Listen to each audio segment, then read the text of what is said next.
Political speeches don't usually matter. You can normally predict what a politician is going to say, which is often just trite truism, something for lobby journalists to write up.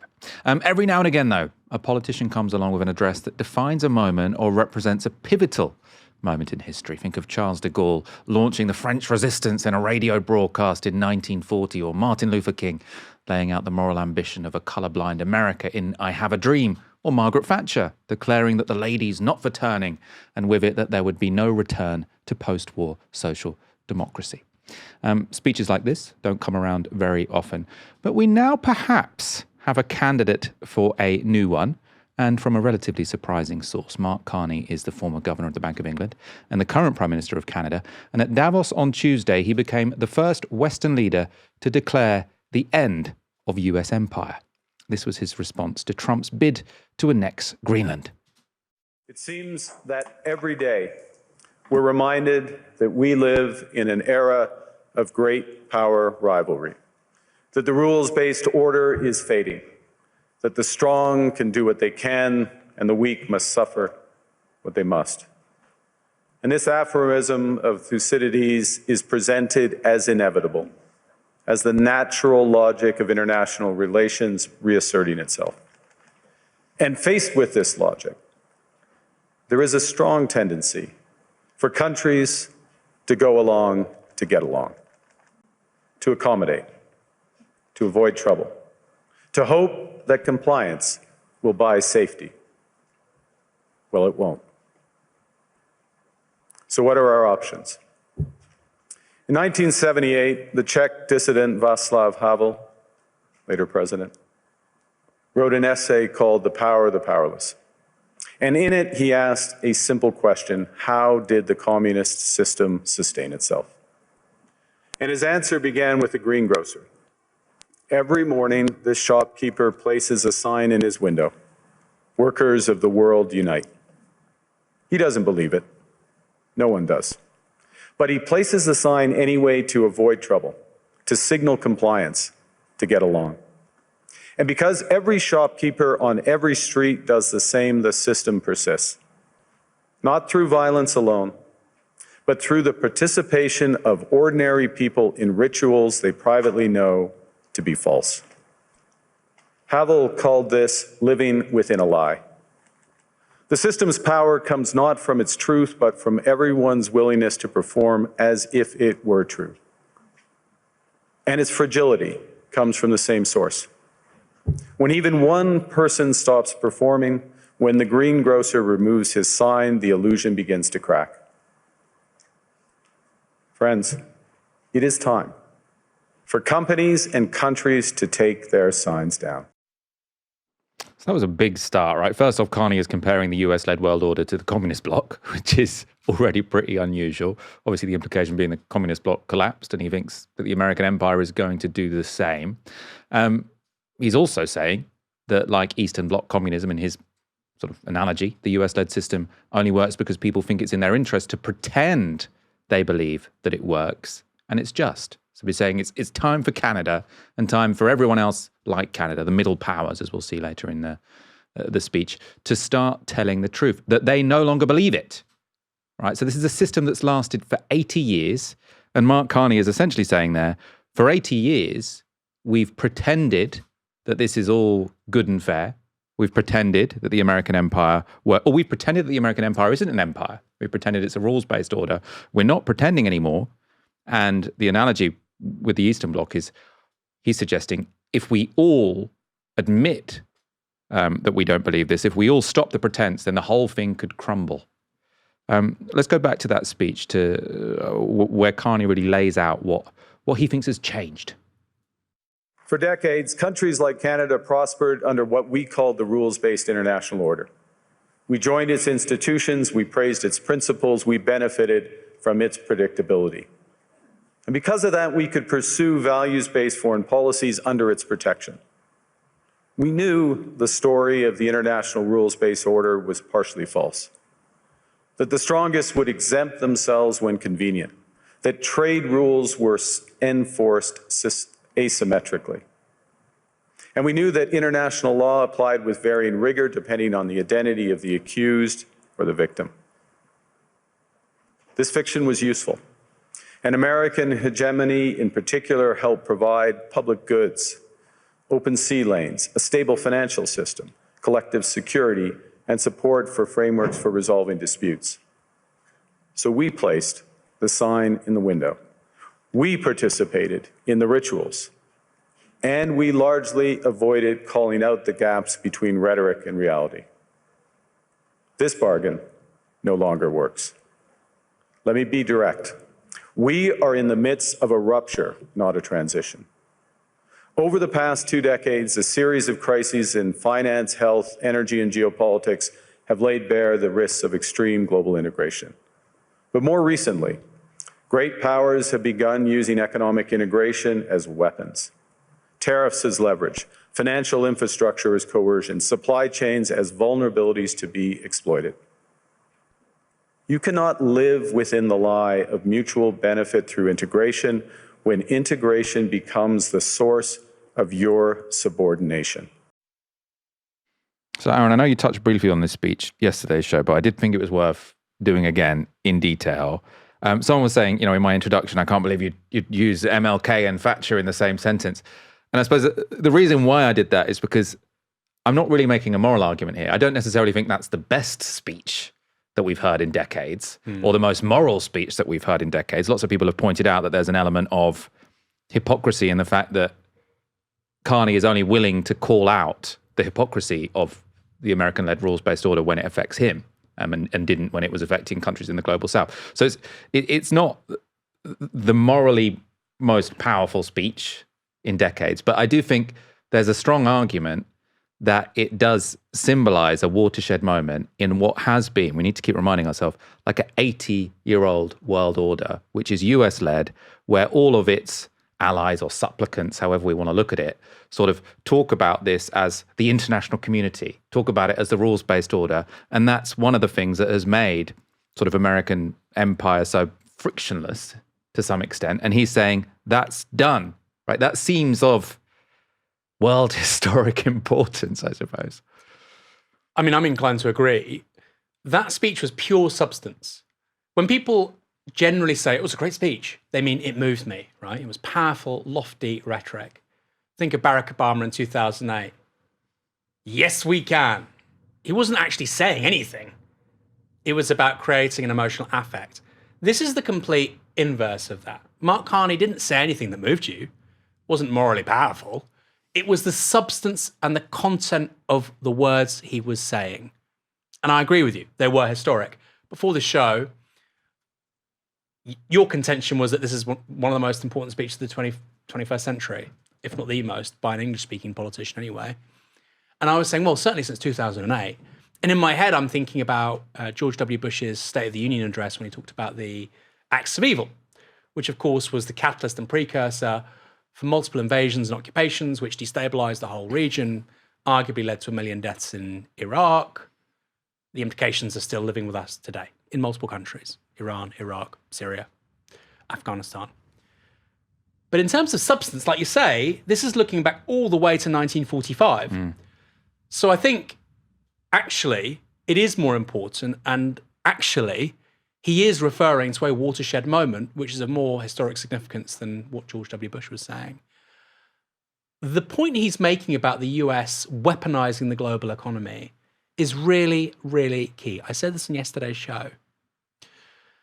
Sanctions, export controls, being able to shut down SWIFT, the dependence of the entire West on a handful of US companies just to do basic business, from Amazon and AWS to Meta to Microsoft to Alphabet to Apple, right? You can literally reel off 5 trillion dollar plus companies, which all of us depend on, by the way, including Enviromedia, to do basic business operations. And while he said this has been the case since 1945, I think we need to be really clear. American empire, unchallenged, has been since 1990. So I think it certainly pertains to that era, and I think you're probably right, you probably should go back further, but it certainly pertains to at least the last 35 years. So at least maybe the most important speech in the Cold War era by an Anglophone politician. And that weaponization of the global economy by the US is particularly problematic under Trump. Because all of this stuff was happening before, but it's the non-Western powers. Tariffs, sanctions, arrests, war crimes. Carney mentioned the uneven application of international law. We always knew there was a gap between what was said and what was really happening. Presumably, it was fine in the case of Gaza, right? This uneven application of international law. But all of a sudden, if Greenland's in question, my goodness, we need to speak up at Davos. We need to get our acts together. And I do think it's quite powerful and symbolic that a prime minister of a G7 economy is saying that. He's saying, look, we're hypocrites. It's kind of like Trump in a much more thoughtful way. You know, when people say to Trump, this was in his first term, somebody said, oh, you know, Putin's a killer, they do this. He said, we're killers. You think we're any better? We're pretty mean too. In a way, Carney is saying the same thing in a more urbane, sophisticated way. But it's a level of honesty and sincerity, whichever way you look at it, from both Trump and Carney, and other leaders too, which sympathize with each individual, which we've not really seen in the Cold War era. And it's absolutely extraordinary that there's an open admission that this is an era of empire. You know, 2 minutes ago, if you and me said that as leftists, we'd be laughed out of BBC Broadcasting House or Sky News. But now the exact same people who are laughing at us will be saying, yes, Mark Carney, he's a former governor of the Bank of England, former governor of the Bank of Canada, former Goldman Sachs for 13 years. He said it must be true. And it really goes to show how the left is generally right about these things. It's just, it's generally a decade early.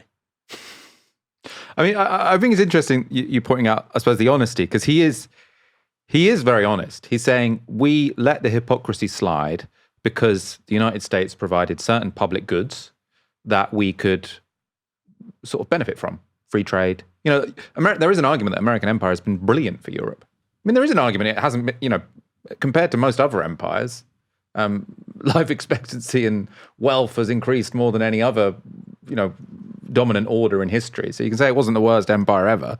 Let me just clarify. I disagree with that on some details. Go on. Well, no, for instance, China has had a massive breakthrough in spite of what American empire wanted. I'm not sure that's true. Well, they were only able to, though, because they did export-led growth, exporting to America. I'm not blaming capitalism, I'm blaming American empire. No, but it was the Americans that oversaw and enforced, actually, that sort of free market system that allowed China to export to get rich. I'll be quick, because we don't want to go too far here, but I would say that American empire has clearly been a net positive for some parts of the world, Eastern and Central Europe. You kind of like it, right? There's a reason why the Poles really love America, and it's been a net negative for other parts of the world, Vietnam, Laos, North Korea. I mean, Korea was flattened during the Korean War of the 1950s. So Central America, I think it's just honest to say, you know what? Because the leftist take is American empire is bad all the time. The right wing take is it's good all the time. I think actually for some places at some times it's been good, and other times in other places it's been very bad. I mean, it also depends on what your counterfactual is, right? So obviously, if you say, well, China could have got that rich without American empire because you could have had a multipolar system that they had benefited from. I mean, they did export a lot to the United States, learning lots of technological sort of processes of the Americans. I didn't say China. I said Vietnam, because I mean Vietnam was incinerated, Laos was incinerated, and Korea was incinerated. I want to talk about a different aspect of this, which is this Václav Havel sort of analogy, because I think that what Mark Carney is suggesting is it's not a speech which is just important because he's announcing something. He's not just announcing his attention. He's not telling you about something which is happening independently of the speech. He's saying, in me giving this speech, I am changing the world, is essentially the point. Because the idea, the Václav Havel point, is in social science, a bit technical. It's called preference cascades. So you begin with preference falsification, which is you're in a system where everyone has an incentive to lie about what they really believe. So in a communist system, everyone has to say, I believe in communism, I think the workers of the world should unite, even if, well, not universally in communist systems, but in the Eastern Bloc at this period of time, even if they don't really believe it. But because everyone else is suggesting they believe it, putting up signs in their shop, everyone thinks that maybe they're the only one who doesn't believe it. And so they struggle to act because they're not sure who agrees with them and who doesn't.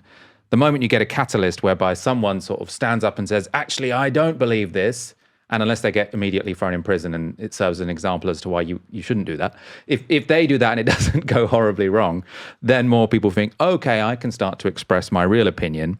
Then you get a tipping point, and after the tipping point, actually it becomes taboo to say what used to be the socially enforced opinion. Lots of people on the right talk about this with wokeness. So they say there was preference falsification when lots of people had to say all of these statements that they didn't really believe. And then there was a preference cascade where lots of people came out and said, actually, I didn't believe X, Y, Z. And now we're in a different period of time where sort of admitting you were ever in favor of wokeness has now become embarrassing in some circles.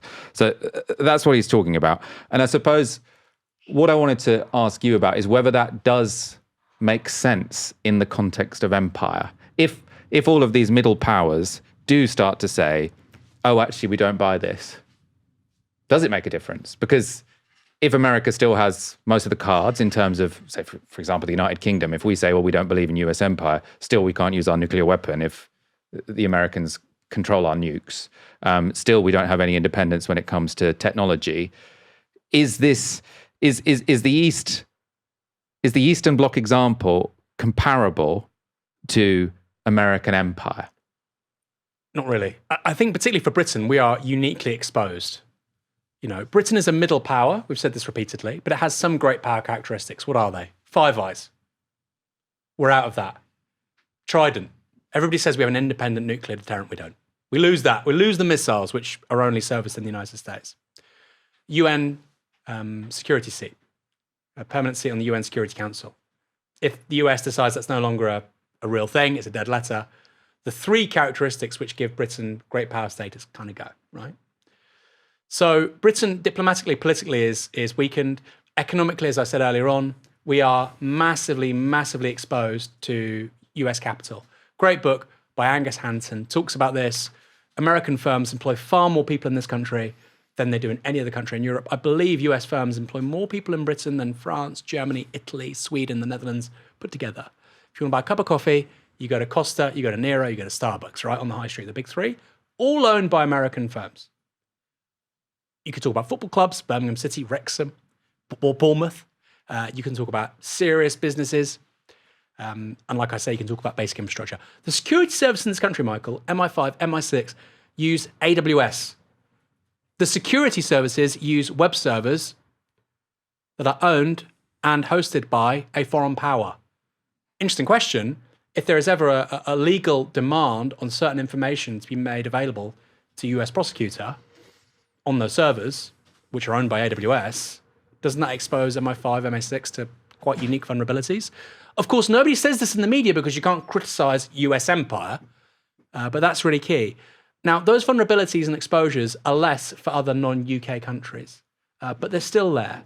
But I would say it is fundamentally different to the Eastern Bloc in 1990. You know, Zach Polanski's saying get rid of the 12,000 troops in this country. By the way, I agree. But you can't just do that overnight. If you get rid of those 12,000 troops, we lose Trident, we lose Five Eyes. What if Visa and MasterCard stop operating in the UK? This is a serious question. Will your business survive if Stripe disappears? If you're a small business and you have a coffee shop in Bermondsey, South London, and you need Stripe to have a basic business model and Stripe is cut to the UK, will your business survive? Serious questions. That's where we are.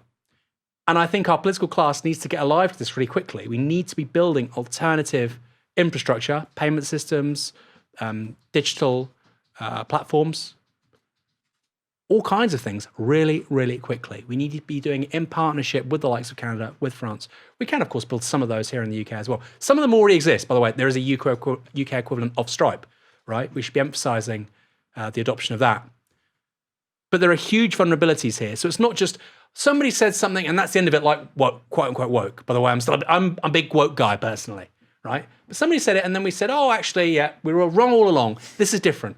Empire has very material implications and underpinnings. We talked about Carney's argument as to why countries like Canada must break with the president. Not the president, well, the president and the president, actually. Let's look at what he said about what to build as an alternative.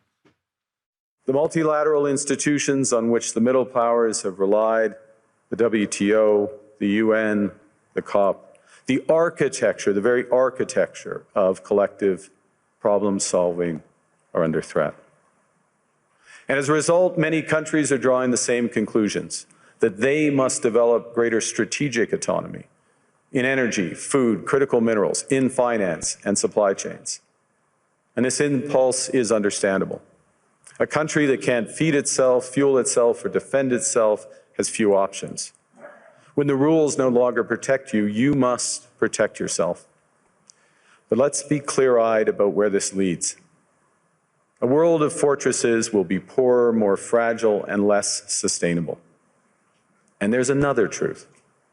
If great powers abandon even the pretense of rules and values for the unhindered pursuit of their power and interests, the gains from transactionalism will become harder to replicate. Hegemons cannot continually monetize their relationships. Allies will diversify to hedge against uncertainty.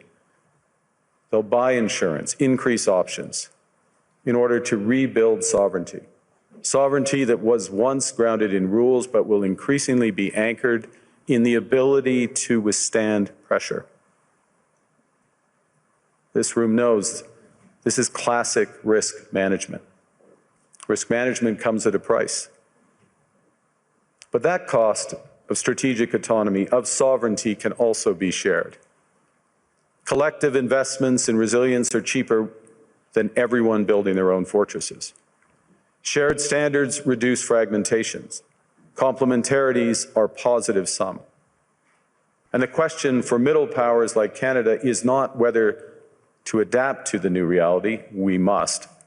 The question is whether we adapt by simply building higher walls or whether we can do something more ambitious. So Carney is talking about if these sort of centralized, American-led global institutions begin to break down, what middle powers should do is they should make lots of sort of bespoke different alliances for different purposes. So he talks about the coalition of the willing in Ukraine. He talks about a G7 buyers club, which I hadn't actually heard of before, but apparently where countries get together so they can get better deals when purchasing sort of key goods. I don't know, maybe buying chips or buying rare earths, I'm not sure. Obviously, if you're a bigger buyer, you can get a better deal than if you're just one small player. Talked about trade deals with ASEAN, so that's the East Asian nations, India and China. It is kind of, I mean, you mentioned third worldism on yesterday's show, didn't you? But he is sort of suggesting neither Washington nor Beijing. And there are lots of economists who are very, I suppose, skeptical that can happen. They sort of say you do have to, if you're a small country, you do have to pick your alliance. I suppose it might be the case that the EU, if this plan is properly followed through on, it might be the case that the EU becomes a regulatory superpower it's wanted to be for a long time because Canada, Britain, Australia, and then a bunch of other middle powers decide to align with the EU's regulatory orbit because it's now more trustworthy than the Americans. I would say it's bigger than the EU. I'd say we're looking at the emergence of WBW, the West beyond Washington. So Sergei Lavrov has talked a lot about the political West, and Branko Milanovic also talks about the political West. And again, this was another term that was verboten in the British media. You couldn't talk about the political West because, of course, the subtext is that America is an empire and we are the subordinate sub-imperial powers, which we are. But I think what we're now seeing is the detaching of the rest of the political West from the US. Some exceptions, Israel, right? Maybe one or two other places. But for the most part, there's that detaching happening. And the question is, how formal can it be? For now, it's ad hoc. So Carney's saying that countries like Canada or Britain or Japan will conduct bilateral treaties and there'll be ad hoc coalitions that respond to crises like the war in Ukraine. But I suspect that's not a long-term strategy. So either there'll be some kind of new body that's created. I suspect there might be.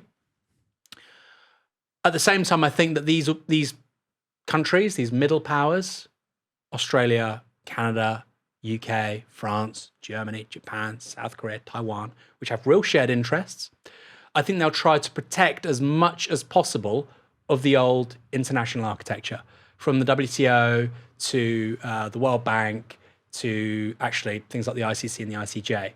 Interesting pressure points when you think about it, which are relevant to things like Gaza, all of a sudden. So I think there'll be multiple things happening. But they absolutely have a shared interest. You said neither Washington or Beijing. This is about creating a fourth power in global affairs. Neither Washington or MAGA, actually, neither MAGA or Moscow or Beijing. These are the three major powers that Trump recognizes in world affairs: Russia, China, the United States.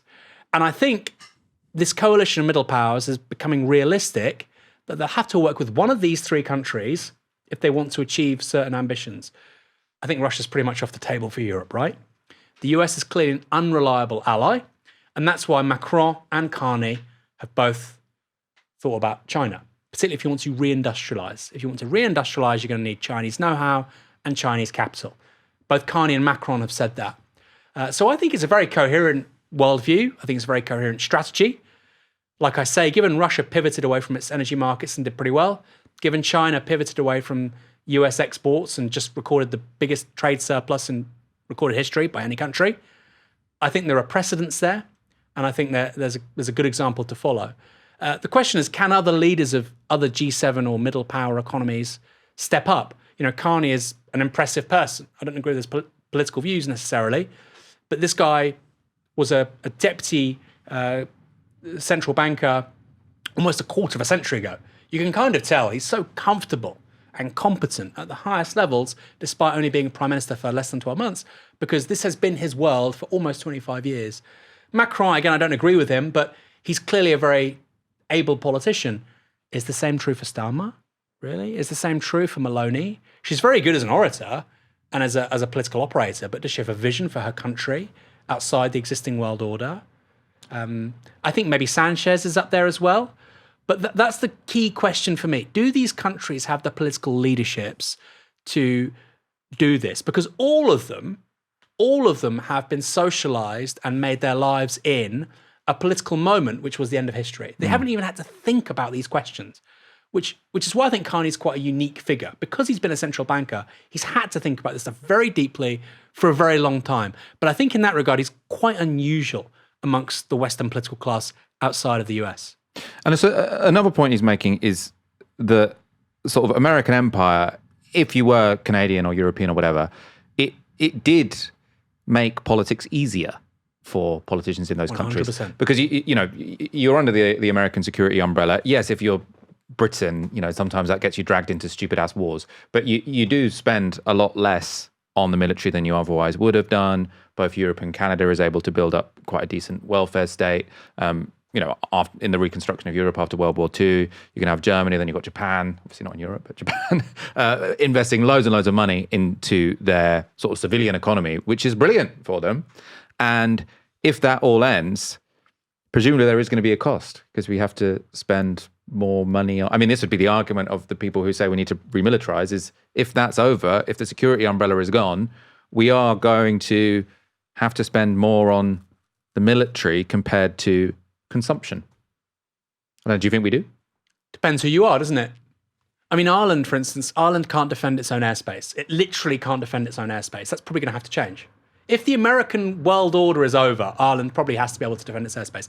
Malta, I believe, it has military neutrality. It basically doesn't have an army. You're probably going to have to spend a little bit more as Malta.